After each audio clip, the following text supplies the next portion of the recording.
भाजपचे आमदार सुरेश धस उद्या देशमुख कुटुंबाची घेणार भेट। 25 तारखेला ग्रामस्थांकडून अन्नत्याग आंदोलन केलं जाणार, या पार्श्वभूमीवर घेणार भेट।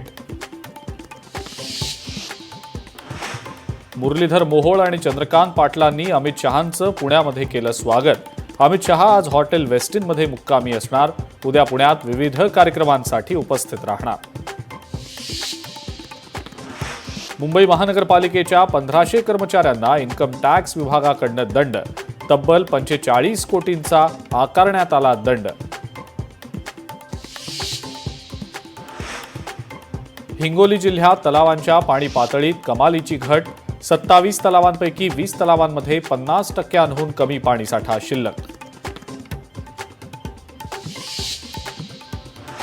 पीओपींच्या गणेश मूर्तीवरील बंदी विरोधात मूर्तिकार एकवटले। राज्यभरातील मूर्तिकारांची पेणमध्ये बैठक। बाप्पाच्या गावातनं पुकारला एल्गार।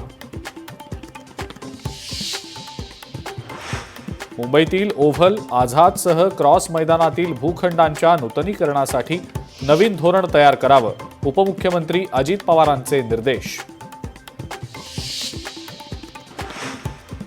राज्यातल्या आयटीआयमध्ये सुरू होणार डिजिटल लायब्ररी। पहिल्या 2 डिजिटल लायब्ररीसाठी 99 लाख रुपये मंजूर। कौशल्य विकास मंत्री मंगल प्रभात लोढा यांचा निर्णय।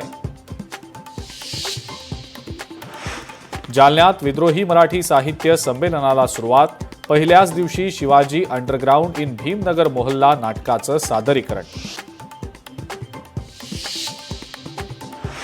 अमरावतीमध्ये जिल्हाधिकारी कार्यालयासमोर अंगणवाडी सेविकांचं धरणे आंदोलन।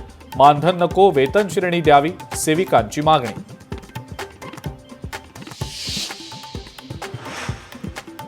नाशकातला केंद्राचा बहुचर्चित रामकाल पथ प्रकल्प अडचणीत। रामकाल पथसाठी पहिल्या टप्प्यात 100 कोटींचा निधी मंजूर, परंतु मार्गातील जुने वाडे, घरं आणि इमारतींमुळे अडचणी वाढल्या।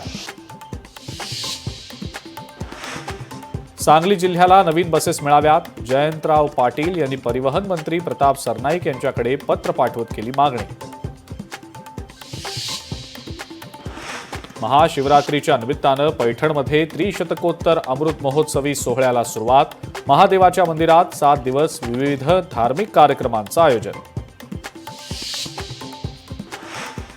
आणि शिक्षक आमदार विक्रम काळे यांच्याकडून 12वीच्या परीक्षा केंद्रांवर जाऊन फोटो सेशन। परीक्षा सुरू असताना जिल्ह्यातल्या परीक्षा केंद्रावर जात विक्रम काळेंनी काढले फोटो।